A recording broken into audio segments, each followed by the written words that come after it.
Be me 25. Living with my boyfriend, let's call him Jameer, for about 2 years. Our place is nice, not too big, not too small.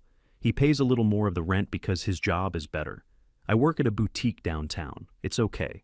Jameer is what you'd call a good guy. He's kind, he's patient, he remembers little things. He cooks dinner if I'm tired, he listens when I talk about my day. On paper, he's perfect, but I know better. I've seen it happen to my friends, I've read the articles, I've been on the forums. The truth is, there's no such thing as a good guy. There are just guys who haven't been caught yet. It's a hard pill to swallow, but it's the truth. My friends and I talk about it all the time. Male toxicity isn't a myth. It's in the way they talk, the way they look at other women, the way they hide their phones. It's a ticking clock. You just wait for the alarm to go off. So, I'm always watching, always vigilant. It's not that I don't love him, I do. That's why I have to protect myself. It started with small things. He'd get a text late at night, a buzz on the nightstand. He'd glance at it and put it face down. My heart would start pounding. Who texts at 11 p.m.? He'd say it was just a work notification, or his friend Roland. I'd ask to see it. The first few times, he'd just hand it over, confused but willing. Of course, it would be exactly what he said it was. A group chat with Roland making stupid jokes, a system alert from his job. I wouldn't find anything, but that just made me more suspicious. He's getting good at covering his tracks. A few months ago, we were at the grocery store. The cashier was a young girl, probably college-aged, a little too friendly. She was smiling at him, asking him about his day. I watched him smile back, polite but still. A smile. He thanked her and told her to have a good evening. As we walked to the car, my blood was boiling. I asked him why he felt the need to flirt with her. He looked genuinely shocked. His face went blank. Flirt? I was just being polite. That's the classic line. Just being polite. I told him I saw the way he looked at her, the way she was looking at him. He just sighed, a deep, tired sigh. He tried to explain that it's normal human interaction, that he's allowed to be pleasant to service workers. I told him he didn't understand. He's a man. He doesn't see the power dynamics. He was using his position to charm her. He didn't even argue after that. Just drove home in silence. The silence was the worst part. It felt like he was hiding his anger that I had caught on to his little game. That night, I waited until he was asleep. I took his phone from the nightstand. My hands were shaking. I knew his passcode. He gave it to me ages ago when he needed me to check directions while he was driving. I spent over an hour going through everything. Texts, calls, social media, photos, even his search history. Nothing. Absolutely nothing. Every message was innocent. Work stuff, family, Roland. His search history was all about fixing a leaky faucet in our bathroom and looking up recipes for a dish I mentioned I wanted to try. I felt a wave of something. Not relief. It was frustration. He was just too good at deleting things. I put the phone back, my mind racing. He's smarter than I thought. The next morning, he made me coffee, just like always. He didn't mention the fight. He acted like everything was normal. This was a tactic, gaslighting, making me feel like I was the crazy one for being suspicious. I drank the coffee, but I didn't let my guard down. His friend Roland is a big part of the problem. Roland is single and very vocal about it. Whenever he comes over, I can hear them talking in the other room. I try to listen in. Roland is always telling him stories about his dates, about women. I'm sure he's a bad influence. Probably feeding Jameer ideas, telling him he can get away with things. One time, I confronted Jameer about it. I asked him what he and Roland really talk about. He said they talk about video games, work, sports, the usual stuff. I told him I don't believe him. I said, Roland sounds like the kind of guy who encourages his friends to cheat. Jameer got defensive for the first time in a while. He told me Roland is his best friend and a good person, and that I was being unfair. He said Roland actually thinks he's a lucky guy to have me, another manipulation tactic, trying to make me feel special while deflecting. I told him to tell Roland to stop coming over so much. Jameer refused. He said this is his apartment too, and his friends are welcome. We had a huge fight. He ended up sleeping on the couch. I cried in the bedroom, not because I was sad, but because I was so angry. Angry that he would choose his toxic friend over my feelings and my security. It was clear. Roland was his accomplice, his lookout. A few weeks later, he had a work dinner. A team-building event, he called it. I immediately felt a knot in my stomach. A dinner, with colleagues, female colleagues. He told me about it a week in advance, which was suspicious in itself. He was trying to make it seem normal, planned. I asked who was going. He listed a bunch of names, both men and women. I pretended to be okay with it. "Oh, that sounds fun. You should go." But my mind was already in overdrive. The day of the dinner, I was a wreck. I asked him what he was going to wear. He pulled out a nice shirt, one I bought for him. "Why are you dressing up so much?" I asked. His face fell. "You want me to look nice for my colleagues, don't you?" "I want you to be appropriate," I said. "You're not trying to impress anyone, are you?" He just put the shirt on without saying anything. He told me he'd be home around 10. He kissed me goodbye. I barely kissed back. I felt cold. As soon as he left, the interrogation plan began. I texted him at 8. "Having fun?" he replied a few minutes later. "It's okay. A bit boring. Food is good, though." A classic misdirection. Make it sound boring so I don't get suspicious. I texted him again at 9. "Who are you sitting next to?" This time, the reply took longer, almost 20 minutes. "Sorry, was talking. I'm next to Dave and Sarah from accounting." Sarah. Of course, I've heard him mention her. She's really smart. My hands started to sweat. 10 p.m. came and went. No Jameer. 10:15, 10:30. My mind was creating a movie. Him and Sarah, laughing, sharing a drink. Maybe he offered to drive her home. At 10:45, I called him. It went to voicemail. I called again. Voicemail. Panic set in. He was with her. He turned his phone off. This is it. I paced around the living room, rehearsing what I was going to say. The door opened at 11:10. He walked in, looking tired. "Sorry I'm late," he said. The manager gave a really long speech, and then traffic was a nightmare. I just stood there, my arms crossed. "Where were you?" He repeated his explanation, a little confused by my tone. "Why didn't you answer your phone?" He pulled it out of his pocket. "Oh man, it died. I didn't even notice." The screen was black, a dead phone. The oldest excuse in the book. I didn't buy it for a second. I told him I knew he was with Sarah. I demanded to know what he was doing for that extra hour and 10 minutes. He looked at me, and I saw a flicker of something I hadn't seen before. Not anger. It was hurt. He said, "You really think I would do that?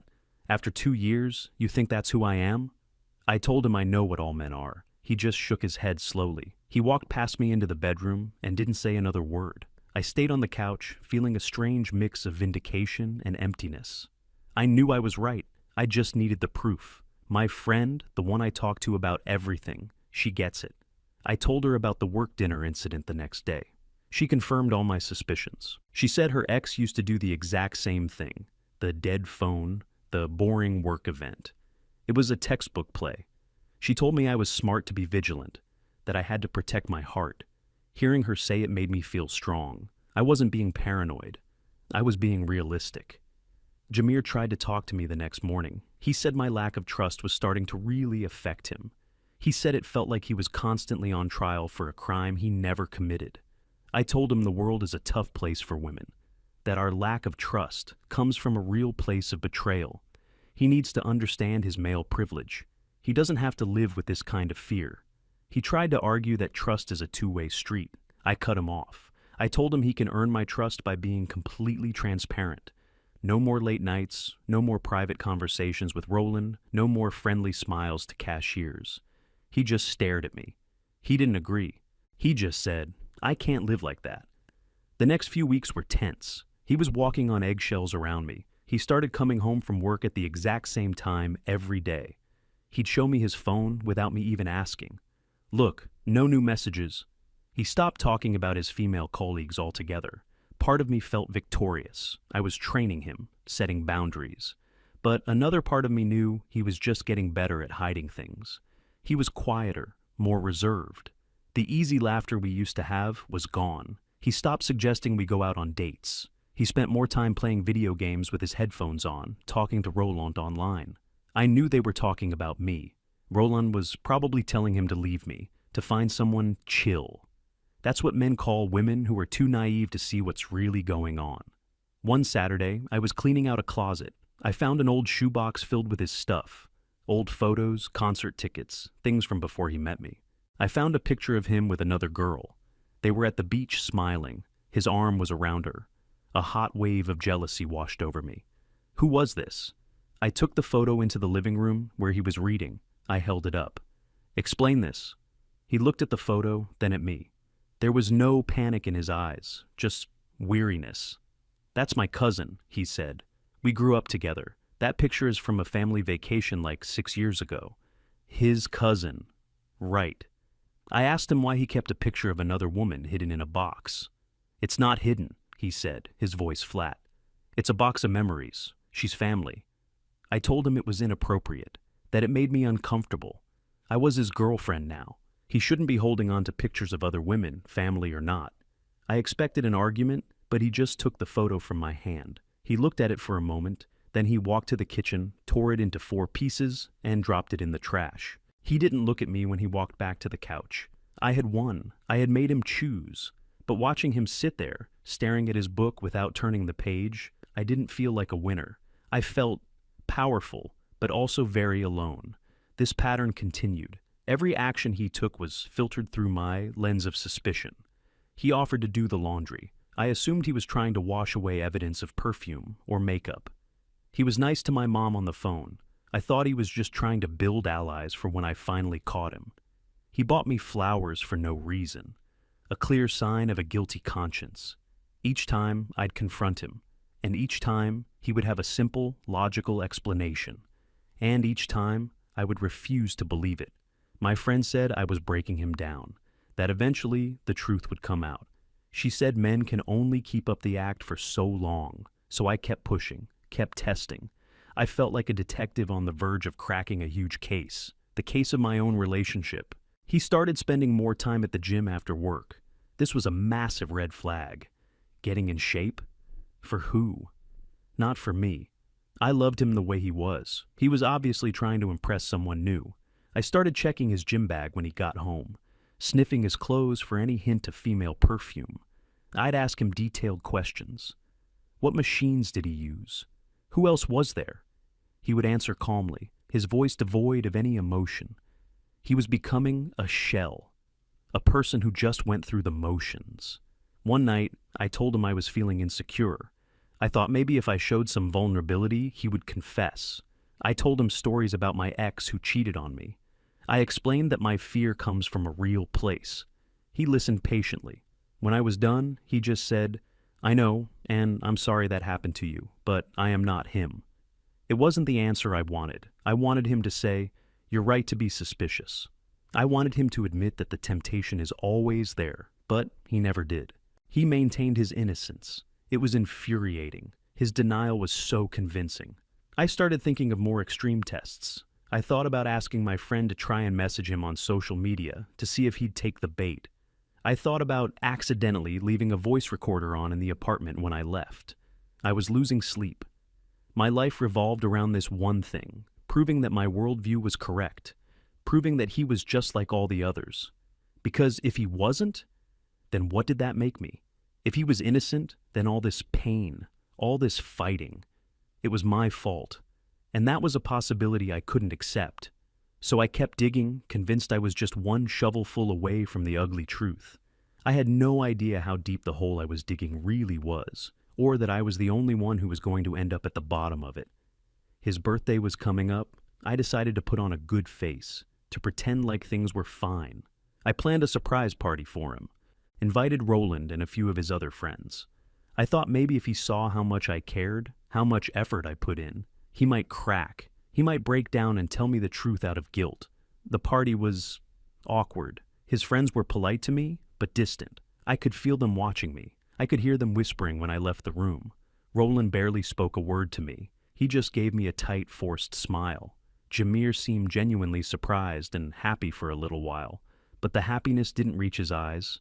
He looked tired, so incredibly tired. After his friends left, he thanked me for the party. He said it was really thoughtful. I used the moment to press him. I said, I do all this for you. I just hope you're being honest with me. He didn't answer. He just started cleaning up the empty beer bottles and paper plates. His silence was my answer. He was hiding something. I was closer than ever. I just needed one final piece of evidence, one undeniable mistake. And I was sure that sooner or later, he was going to make it. I had to be ready when he did. The apartment felt different after his birthday. The air was thick with things left unsaid. He was polite, but it was the politeness of a stranger, a roommate. He built a wall around himself, and I was on the outside of it. This was, of course, more proof. He was emotionally withdrawing, detaching himself from me to make it easier when he finally left for someone else. My friend agreed. She said it's a classic pre-cheating phase. Emotional distancing. It had a name that made it feel more real, more scientific. I had to intensify my efforts. He had a big project at work. He told me he'd have to stay late a few nights to get it done. I just nodded. Okay, just keep me updated. The first night he was supposed to be late, I felt my pulse quicken all day. This was the perfect opportunity for him. He texted me around 6 p.m. Hey, just starting on the final reports. We'll probably be here another 2 hours. I waited until 7:30. Then I called the main line for his office. My heart was pounding as I navigated the automated menu to get to his department. A woman answered. Not a receptionist, someone who worked there. I disguised my voice, made it a little higher. I asked if Jameer was available. There was a pause. I heard her call out his name. Hey, Jameer, phone for you. I heard his voice in the background. Who is it? She didn't say. Another pause. Then he was on the line. Hello? I hung up. My hands were shaking. He was there. He was actually at work. But for a split second, I had felt a thrill, the thrill of the chase, of almost catching him. The fact that he was there didn't make me feel relieved. It made me feel foolish, and I hated feeling foolish. He came home around 8:30, carrying a takeout bag. Brought you some noodles, he said, placing it on the counter. He looked exhausted. I didn't mention the phone call. Instead, I asked him who answered the phone in his department. He blinked. What? Oh, that was probably Laura. Why? Laura. Another name. I filed it away. No reason, just curious who else was stuck there late with you. Just a few of us on the project team, he said, taking off his shoes. I watched his every move. He wasn't acting guilty, which meant he was a very, very good liar. The next day he came home with a small gift bag. He handed it to me. I saw this and thought of you. Inside was a beautiful scarf in my favorite color. A few months ago, I would have been thrilled. Now, my first thought was a guilt gift. He must have done something, or he's planning to do something. I held the scarf. It was soft. Thank you, I said, my voice flat. What's the occasion? No occasion, he said.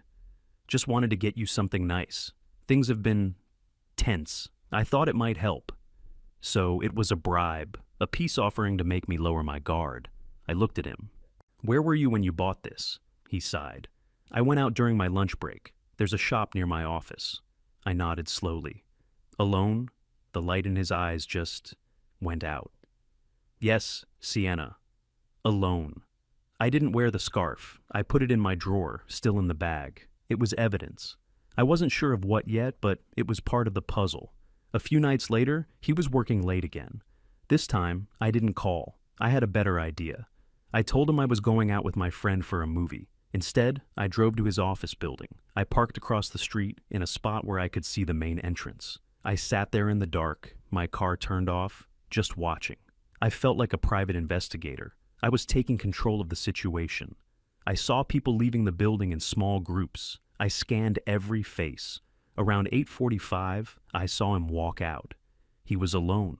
He walked to his car, got in, and drove away, in my direction, towards home. I waited a few minutes, then I drove home too. I got back about 10 minutes after he did. He was in the kitchen, making a sandwich. Hey, how was the movie? He asked. It was good, I lied. How was work? Long. I'm glad that project is almost over. He was behaving perfectly. Too perfectly. My friend told me I was getting closer. She said that when you put this much pressure on a man, they either confess or they make a huge mistake. She said I was a strong woman for not just sitting back and waiting to be a victim. I was being proactive. I held on to that. It made me feel powerful. Even as our apartment grew quieter and colder, we were like two ghosts haunting the same space. We still slept in the same bed, but there was a huge, invisible canyon between us. Sometimes at night, I'd watch him sleep. I'd look at his face, so peaceful in the dim light from the window, and I'd wonder if he was dreaming of someone else. The thought was like a physical pain, a sharp jab in my chest. It had to be true. Otherwise, why would I be feeling this way? This wasn't just paranoia, it was instinct, female intuition, and my intuition was screaming at me. Then came the night it all fell apart. It was a few weeks later. Things had settled into a fragile, silent routine. The big project at his work was done. He was coming home on time every night. It was raining. One of those cold, miserable storms that makes you want to stay inside. He was supposed to be home at 6. At 6:15, he called me. My heart leaped. A call was unusual. It was always a text. "Hey," he said. "I'm going to be a little late." I could hear the rain and wind in the background. "Why? Where are you?" I demanded.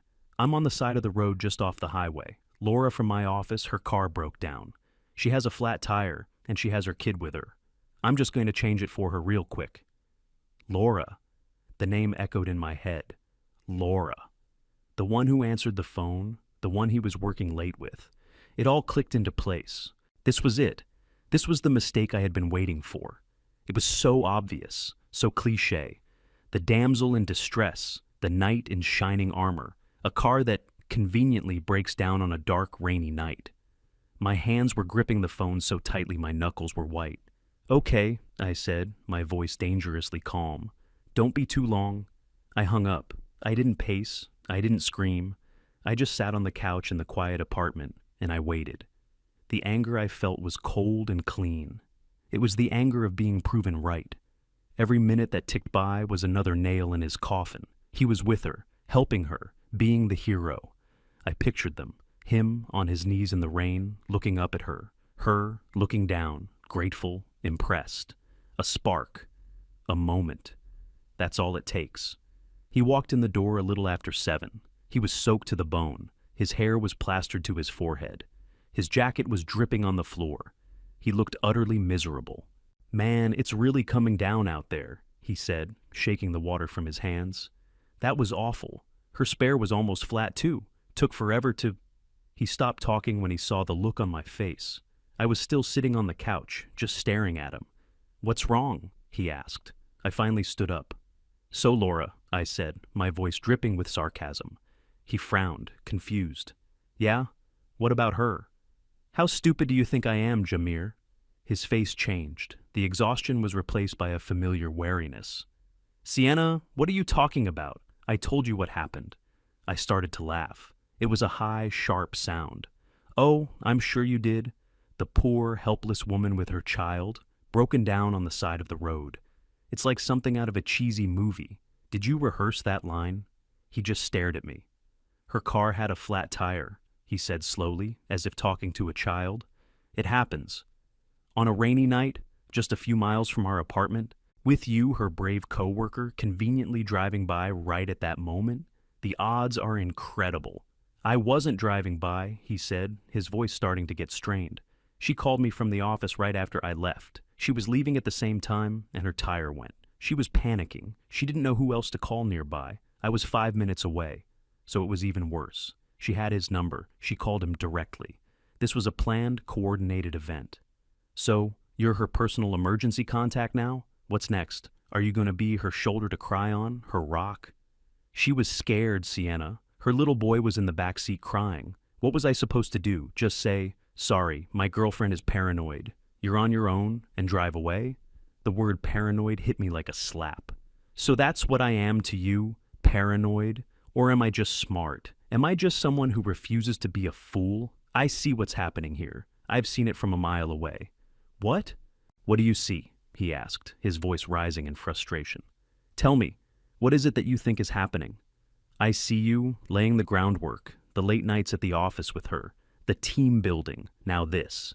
You're creating this bond with her, this dependency, so that when you finally make your move, she'll feel like she owes you something." He looked at me, and in that moment, something inside him just broke. I saw it happen. It was like a light switch being flipped off. All the anger, all the frustration, all the hurt in his face just vanished. It was replaced by a complete and total emptiness. He wasn't looking at me with anger anymore. He was looking at me like he'd never seen me before. He let out a short, quiet, humorless laugh. "You know what?" he said, his voice barely a whisper. "You're right.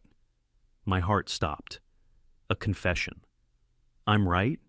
Yeah, he said, his eyes empty. You've been right all along. I'm a terrible person. I'm exactly who you think I am. He was being sarcastic, but the fight was gone.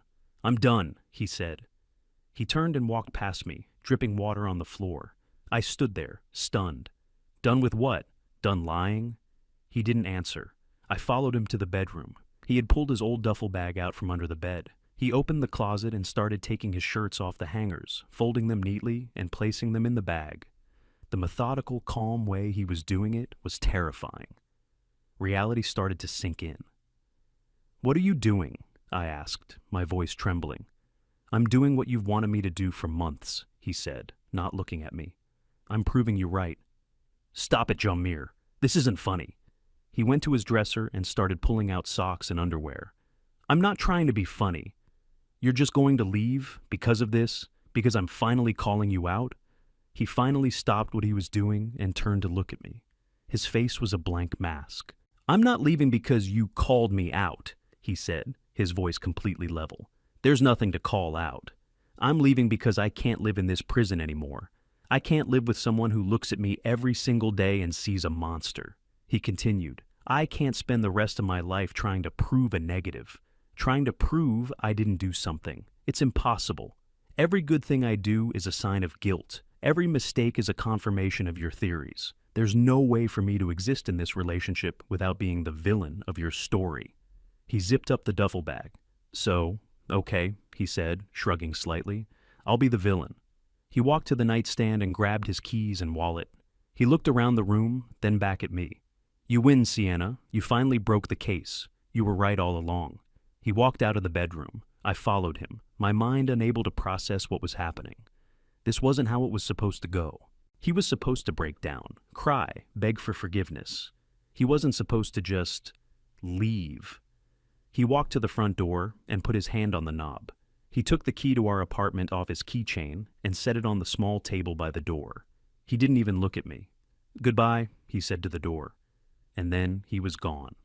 The door clicked shut behind him, and the sound echoed in the sudden deafening silence of the apartment. I stood there, in the middle of the living room, completely frozen. I had won. I had finally been proven right. He had run away. So why did I feel like I had just lost everything? The first few hours after he left were a blur. I just stood in the living room, listening to the rain hit the windows. The silence was louder than any of our fights. My first instinct was to call my friend. I needed her to tell me I did the right thing. I picked up my phone, my fingers hovering over her name. I told her what happened. He's gone. I confronted him about Laura, and he just packed a bag and left. There was a pause on her end. See, she said, her voice full of triumph. I told you, you cornered him, and he ran. Guilty people always run. Her words were like a balm on a raw wound. Guilty people run. He ran. Therefore, he was guilty. The logic was simple and comforting. I spent the rest of the night on the couch, wrapped in a blanket, feeling a strange sense of vindication. I had dodged a bullet. I had saved myself from years of future heartache. I was strong. I was smart. I didn't let him fool me. I slept on the couch. The bedroom felt too big, too empty.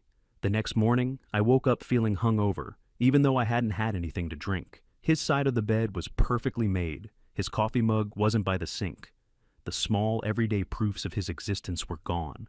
It was unnerving. I went about my day, trying to feel normal, trying to feel liberated. I texted my friend again. Feeling so free today. It's like a weight has been lifted. She sent back a bunch of celebratory emojis. But I didn't feel free. I felt adrift. The next few days were the same. I kept expecting him to call, to text, to show up at the door, begging for another chance.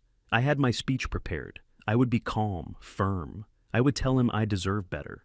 But the phone never rang. The silence from him was absolute. It started to eat at me. If he was so guilty, wouldn't he be trying to do damage control? Wouldn't he be trying to spin the story to win me back so he could continue his deception? His complete absence didn't fit the narrative. I logged into our shared phone bill account online. My heart was pounding. Now I would get the proof, the hard data. I looked at his call log for the past month. Calls to his mom, calls to his dad, Dozens of calls to Roland, calls to the pizza place down the street, and Laura. I scrolled down, looking for her name. I found the call from the night he left. It was 1 minute long, just long enough for her to tell him she was in trouble. I kept scrolling, back a week, back a month. There were no other calls between them, none. I checked his texts, It was the same, work-related group chats, jokes from Roland, reminders from his dentist. Nothing. It didn't make sense. He must have a second phone, a secret app. The need to find the proof became an obsession. It was the only thing that could justify the cavernous emptiness in the apartment, in my life. I started tearing the apartment apart. I was looking for something, anything, a note, a receipt, a business card. I went through the pockets of all the clothes he'd left behind in his closet. I found old movie ticket stubs from our first dates, a crumpled receipt for the flowers he'd bought me, a grocery list, nothing incriminating. My search got more frantic. I checked under the mattress, behind the dresser. Finally, I got to the closet in the spare room. On the top shelf, there was an old shoebox. It was where he kept some of his important papers and old keepsakes. I had been through it before when I found the picture of his cousin, but I had to look again. I must have missed something. I pulled the box down, dust puffing into the air. I sat on the floor and opened it. Old tax documents, his birth certificate, a couple of old passports, and underneath them all, a small dark blue velvet box. My breath caught in my throat. This was it. It had to be. A gift for her. He probably bought it and was waiting for the right time to give it to her. My hands were shaking so hard I could barely open it. I was preparing myself for what I would find. A ring? Earrings? I lifted the lid. Inside, nestled on a bed of white satin, was a silver necklace. It was delicate. A thin chain with a small, simple charm. I recognized it instantly. We had been walking past a jewelry store a few months ago. I had pointed it out in the window. I had said, "Oh, that's beautiful, so simple." I hadn't thought about it again. I never imagined he was even listening. My mind reeled. Why would he have this? Maybe he bought it for me as another guilt gift and then changed his mind. I lifted the necklace out of the box. Underneath it, there was a folded piece of paper, a receipt. I unfolded it. It was from the jewelry store. My eyes scanned for the date of purchase. It was from over a month ago. Before the work dinner, before the late nights, before the final fight. Tucked in with the receipt was another piece of paper. It was a printout. A reservation confirmation for a table for two at my favorite Italian restaurant. The one we went to on our first anniversary. The reservation was for next Friday. I didn't understand. I looked at the date again, and then I realized, next Friday, our 3-year anniversary. I had completely forgotten about it. In all my searching, all my investigating, all my obsession with his potential betrayal, I had forgotten the single most important date in our relationship. But he hadn't. He had remembered a random comment I made in passing. He had bought the necklace. He had booked the table, all while I was treating him like a criminal. I sat there on the floor of the spare room with the necklace in my hand and the reservation confirmation in my lap, and the carefully constructed reality I had built for myself shattered into a million pieces. There was no other woman. There was no affair. There was no grand conspiracy of male toxicity. There was just him, a good man, a patient, loving man, and there was me. I had been the toxic one. I had been the source of the mistrust and the pain. I had taken his love and his patience and twisted it into evidence of a crime he never committed. The feeling that washed over me was not guilt. It was horror. The horror of seeing yourself clearly for the first time and not recognizing the person staring back. I scrambled for my phone. I had to talk to him. I had to explain. I called his number. It rang and went to voicemail. I left a frantic, rambling message.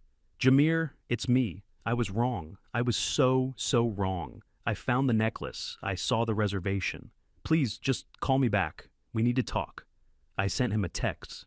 "I'm so sorry. I messed everything up. Please give me a chance to fix this." No reply. I sent another. "I love you. I was just so scared." The little delivered notification under the message was a cruel joke. Hours passed. Nothing. I called my friend, the one who had been my cheerleader through all of this. I told her everything, about the necklace, about the anniversary. I was crying so hard I could barely get the words out. I expected her to comfort me, to tell me we could fix it. But she was quiet. "Oh," she said finally. Her voice was small. "What do I do?" I sobbed. I don't know, Sienna," she said. "Maybe he just needs some space." Her certainty was gone. Her righteous anger had vanished. She couldn't help me. She was just as lost as I was. The next day I called Roland. I hated doing it. I had treated him so poorly. But I was desperate. He answered on the second ring. "What do you want, Sienna?" His voice was cold as ice. I started apologizing for everything, for how I had treated him, for what I had done to Jameer. He cut me off. "Save it," he said. "It's a little late for that. Please, Roland," I begged. "I need to talk to him. I need to tell him I'm sorry. Is he okay?" There was a long sigh on the other end of the line. "Is he okay?" he repeated, his voice full of disbelief. "No, Sienna, he's not okay. You spent 2 years systematically dismantling his self-worth. You turned his home into a courtroom where he was always the one on trial. You made him feel like his love and his loyalty were worthless. So, no, he's not okay, but he will be." His words were like daggers. "Just let me talk to him," I whispered. "He doesn't want to talk to you," Roland said, his voice softening just a fraction. "He blocked your number. He asked me to tell you, if you called, to just let him go. He needs to heal." He blocked my number. The finality of it hit me like a physical blow. "Goodbye, Sienna," Roland said, and he hung up. I sat there with the silent phone in my hand. It was really over. There would be no dramatic reunion, no tearful forgiveness. I had written a story in my head, a story about a cheating man and the strong woman who exposed him. But I had the characters all wrong. He wasn't the villain. I was. I look around this empty apartment now. It's filled with ghosts. The ghost of his laughter, the ghost of the life we were supposed to have. I still have the necklace. Sometimes I take it out and just hold it. It feels heavy. Not with the weight of the silver, but with the weight of my regret. My friend doesn't call as much anymore. I think my reality check made her question her own. It's easier to just believe all men are the problem. I learned the hard way that they're not. Sometimes the problem is the person staring back at you in the mirror. I had a good man, a man who was loyal and kind and who remembered. And I drove him away. Not with another woman, but with my own toxic beliefs. He never cheated, but I was the one who was unfaithful. I was unfaithful to the man he actually was, in favor of the monster I was so determined to see. And now, all I have is the silence, and the knowledge that I was right about one thing. I ended up alone. I just had the wrong person to blame.